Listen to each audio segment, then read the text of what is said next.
Or we did see Gato the XP as well. I mean, what if it's a blind slot go? I don't know. Hey. Win Kita jungle. masuk di game kedua Go guys. support. Yes. Malaysia versus Turkiye. Farsan.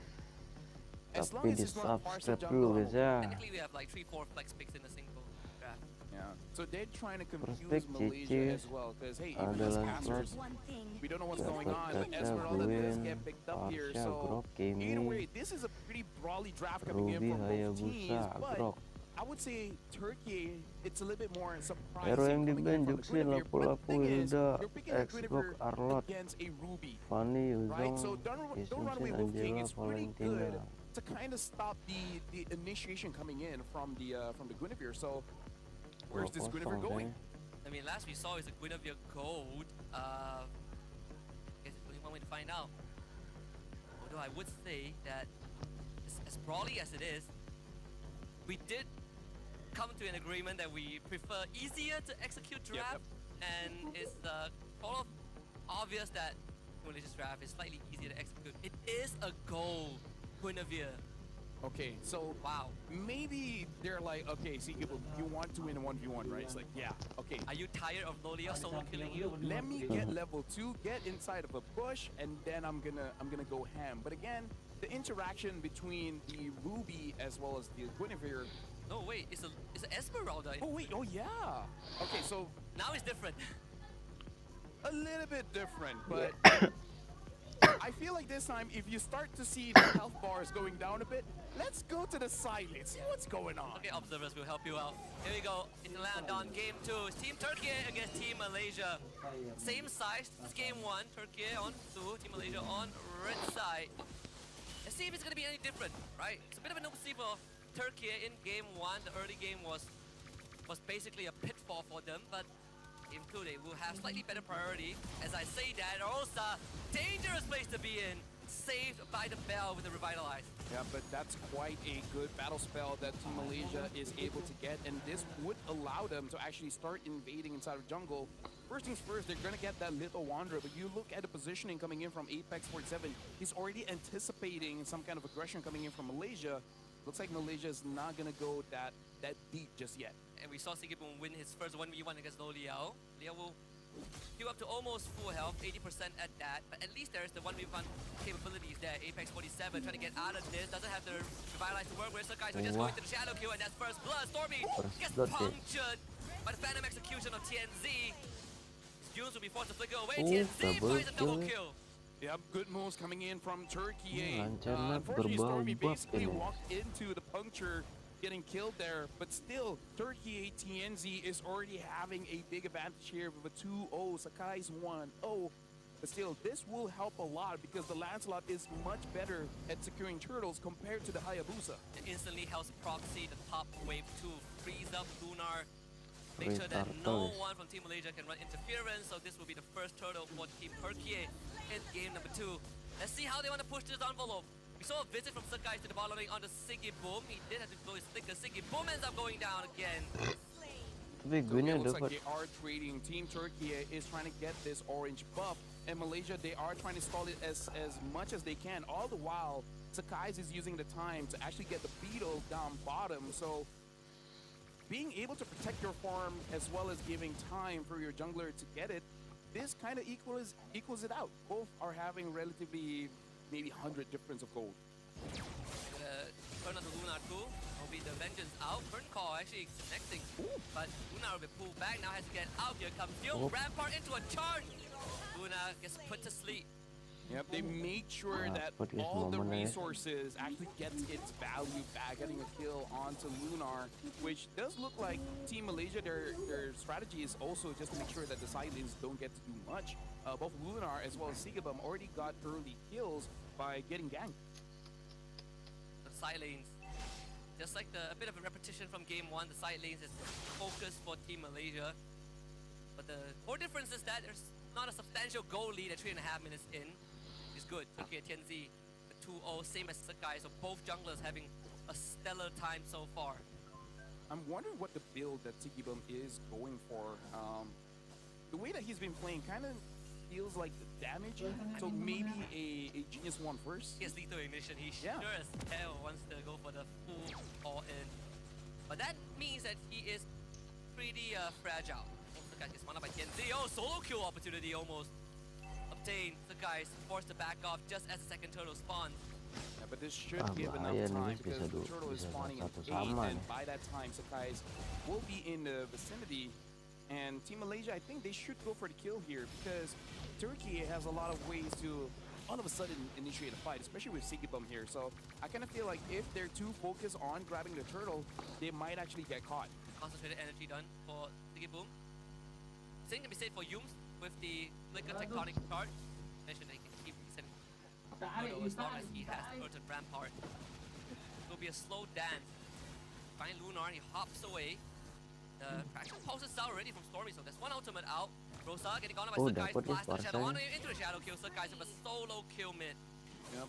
And look at that, they want to continue. Momo catches one. Lunar most likely will go down. Slain. Dapat lagi Lunar ya. slain by Momo. Yep, and this is what Malaysia has to do. They gotta go for the kills because Team Turkey can turn things around. So they made sure that all the checklists are done, and now they're gonna get the turtle for free. And this gives me flashback all the way M4 in Jakarta, where I still remember Rosa on the Farsa being able to deal with Gary on that Hayabusa. And this time Sakai's be like, nope, I'm gonna win this matchup. And Yums is dangerous enough, just his presence. As Team Malaysia looks to take that bottom tier 1, Apex 47 will stop it with the help of Sigibum and Lunar. Still, can't really shake off this rock. All the while we can see both assassins trying to farm up as much as they can. Sakai is getting the top wave, and now basically TNZ is alternating top wave as well as mid wave. And I don't blame them, considering the amount of damage, and every single time they're in a fight, someone is going down. This is going to be a good opportunity. I'm just worried a little bit for Rosa if he doesn't get enough farm. Even if he does hit the Feather Airstrike, I'm just worried it's not going to be enough damage. It's gonna take a while. The guy has been proving time and time again that he's very hard to navigate around. I know Shadows has been on point. Apex 47 up quadrant off the map. I think Sakai's crossing by. Malaysia will get the bottom kill one already. So 2.2k goal advantage. Next turtle up in less than 50 seconds. Yep. Dia ngambil So thunder it has bergas. been relatively quiet coming in from both teams. Probably understanding it's not the time to fight, especially for Team Turkey, because Sigibum is going to build damage. So maybe he does want 2 to 3 items. And having that concentrated energy first, probably not going to go for too much big wombo combo. It's more about sustained fights, using a lot more basic attacks. So maybe down the line, either a Starlium Scythe or the Wishing...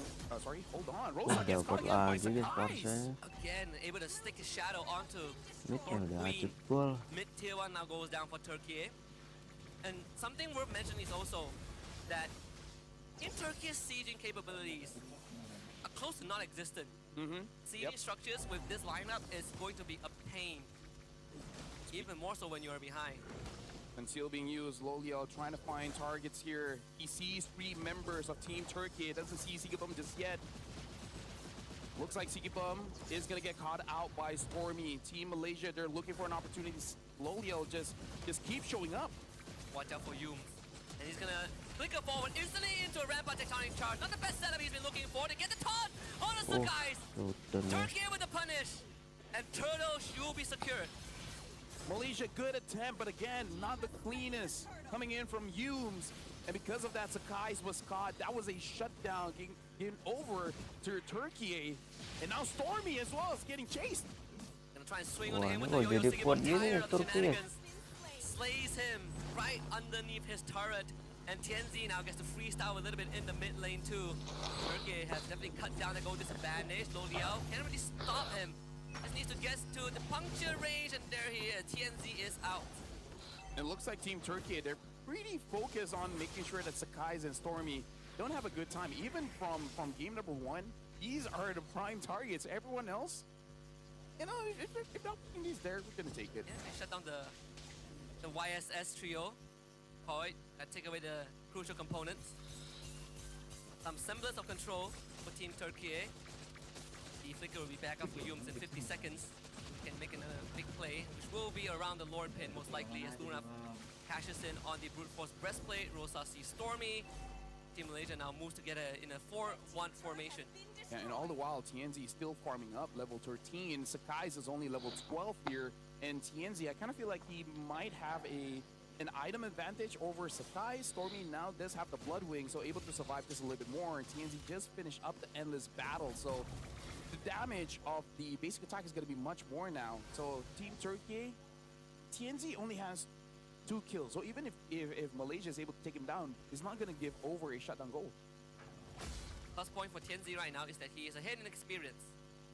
If it comes down to a Lord fight, TNZ will have a better chance on rolling that Retribution secure. The guy's forced away from top tier 1, so no objective for him. Hume's also scouted out. Now the game plan for Team Malaysia has shifted a little bit. It's not like the previous game when it's easy to catch a target and finish them off. This time Team Turkiye have learned their lesson, and in dangerous grass, having that awareness is going to be the difference maker between life and death. And again, we talk about how the draft is very brawly for both teams. Team Turkiye, unless they get a kill, it's going to be hard to get objectives. Speaking of which, holy crystal on Sigibum.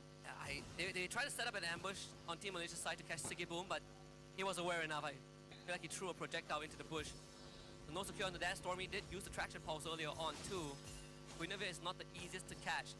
And you have Apex 47 in the wings. They don't know where he is. Oh, look at that. Apex 47 trying to go for the flanks here. Both Lunar and Apex 47 might try to go for a combo play. Apex 47 now having the dominance ice. Team Malaysia, they're going to go for the long lane, making sure that all the minions are properly taken care of. It looks like Team Turkiye, they're basically doing the same thing. Hati ya, ada lot nih. With the wings by wings too, this is starting to feel a bit uneasy for both teams. Liao on a big flank. Again, Sigibum spots him out. Traction pulse committed from Stormy. It's going to be a long, drawn-out tangle between both teams. And all the while, Malaysia is just playing the macro game, because look at that. Sakai's pushed it once, and now the minions has gotten the turret, and Loliel is stopping anyone from Team Turkiye to go and clean up the lane. So they could just wait it out, and the minions can do all the dirty work. Like, look at that, the stacking down on bottom. That is huge, and Loliel is preventing anyone from answering that wave. Turkiye hasn't flinched yet, but they might reach that breaking point very soon. A full combo onto Loliel, but the damage enough though. Loliel easily walks away without expending much. Purify is still out. Team Malaysia turns onto the Lord. No violent requiem for Sigibum. A key spell in his arsenal, and Sakai's gets the Lord. Sigibum out of the fight. Apex 47 would just have to take the punishment as Luna hops to safety. Uses the flicker forward. Honor Rosa, AOG in. Apex disengages, and TNZ is out. Team Malaysia get the objective, but no casualties on Turkiye's side. This is beautiful coming in from Malaysia. The moment they understand it's very risky to go for a fight, they start playing the macro, and Loliel really showing up his willingness for the team. Understanding, I don't have to be a part of the fight, I just need to stop people from moving, and he did it so well. They were able to get a tier 2 for free, able to distract 2 members of Team Turkiye, not die, making it into a 4v3, and Malaysia just won it all out because Loliel helped out. And they caught TNZ. Oh, perfect crowd control chain. First death of the Lancelot this game, and in a crucial moment too. 30 seconds for him to come back, and that's 30 seconds without him. We did say that this draft from Turkiye is pretty bad at sieging. Well, guess what? Defending isn't their strong suit either. They need Rosa and TNZ isn't around. Rosa with feather airstrike, tried to play with Sakai. The Sakai just gets the finisher. That was very ambitious from the Thorn Queen. Turkiye now down 2 men. Lord still relatively healthy. TNZ will be back in 5, but 5 seconds might be too long. As Loliel finds the finisher, Luna pops the vengeance. They get the shutdown onto Apex 47, and Team Malaysia finds another clean sweep over Team Turkiye. Rata-rata 2-0. In 13 minutes, Team Malaysia, even though had problems in the mid game, but still they were able to come back using the macro. And you can imagine Arcada just looking at Skies and be like, you have one job. Make sure Rosa doesn't get to play the game, and that's it, man. Like, the Malaysian team, every single player had their jobs, and every single one of them executed to the team. And I think it's fair to say that, you know, it definitely didn't